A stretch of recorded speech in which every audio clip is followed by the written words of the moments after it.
여러분 안녕하세요. 여행 길라잡이입니다. 역사적으로 전 세계에서 가장 많은 식민지를 보유했던 나라는 영국인데요.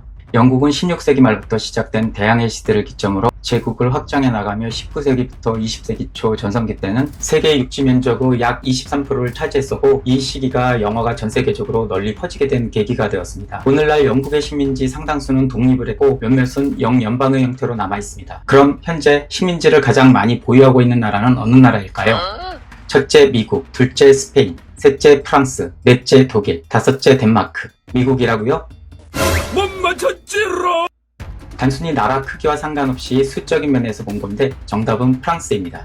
오늘은 현재까지도 식민지를 많이 가지고 있는 나라 프랑스와 관련된 정보를 여러분께 소개해드리겠습니다. 프랑스는 여러분이 아시듯 에펠탑, 샹젤리제 거리, 개선문, 낭만의 거리를 쉽게 떠올리게 합니다. 우리가 정말 많이 가는 나라고 TV 여행 관련 프로그램에서도 자주 소개하는 곳이기도 합니다. 저 역시 프랑스를 좋아해서 다른 유럽 국가들보다는 많이 가보게 되었는데요. 한 번은 호텔에서 프랑스 뉴스가 나오는 도중 일기예보를 보게 되었는데 뉴칼레도니아, 그러니까 정식 명칭 누벨 칼레도니 날씨 정보까지 제공하는 곳을 보고 깜짝 놀라게 되었습니다. 뉴칼레도니아도 가봤던 곳인데 그 지역 사람들이 프랑스어를 쓰는 건 알고 있었고 자치권을 가지고 있다지만 프랑스가 통치하고 있는 나라임이 사실이란 생각에 어딘가 모르게 짠한 마음이 들었습니다.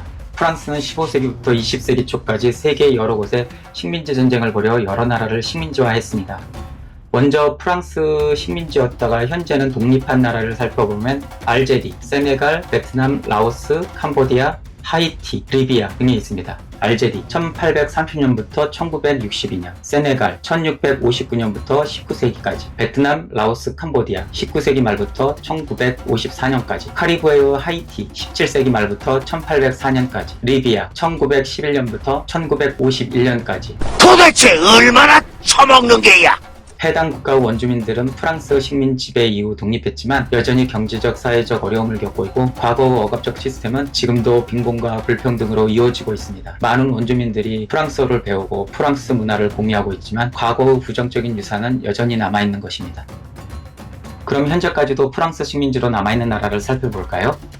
노벨 칼레도니, 폴리네시아, 기아나, 과들루프, 마르티니크, 레이니용 등이 있는데요. 여기서 폴리네시아 같은 경우는 한 개의 섬이 아니라 상당히 많은 섬의 집합체를 부르는 공식 명칭이 폴리네시아입니다. 이 점 참고하시고요. 특히 노벨 칼레도니의 경우 1854년 점령 이후 20세기 초까지 프랑스는 이곳에서 광산자원을 착취한 것으로 알려져 있습니다. 현재까지도 독립을 하지 못하고 있으며 원주민인 카낙 쪽은 여전히 문화적 차별과 정치적 자치권 부족으로 프랑스 정부와 갈등이 발생하고 있습니다. 또 폴리네시아 지역은 1842년 타히티 섬 점령을 시작으로 주변 섬들을 식민지화했습니다. 남태평양 지역의 섬들을 거의 싹쓸이했다는 표현이 맞을 정도입니다.